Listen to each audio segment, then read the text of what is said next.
कि ये यहाँ से गद्दी से उठ जा, जहाँ से तू 90% लाभ ले रहा है, अब ये हिस्सा बांट के दिया जाएगा, तो उसको कुछ तो होगा ही। अब इन प्रेस कॉन्फ्रेंसों के माध्यम से आप क्या संदेश देना चाह रहे हैं समाज को? चलो, ये इसलिए शुरू करना पड़ा कि आरक्षण को लेके एक बड़ी भ्रम फैलाया गया, जो सुप्रीम कोर्ट का फैसला आया कि इस फैसले से आरक्षण ही खत्म हो जाएगा। एक तो ये, दूसरा ये वहम फैलाया गया कि सुप्रीम कोर्ट ने किसी क्रीमी लेयर का जिक्र किया है।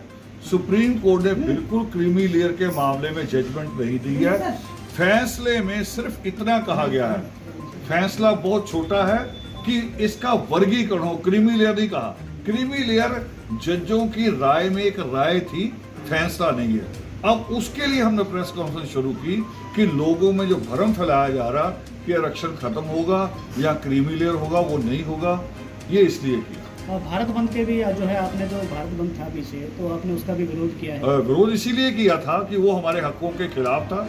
और आपने ये भी तो देखा होगा कि भारत में लगभग 700 जिले हैं, 10 जिलों में बंद नहीं करा पाए। अगर हमारे विरोध का ये प्रभाव था, 10 जिलों में बंद नहीं करा पाए, ये प्रभाव था हमारा।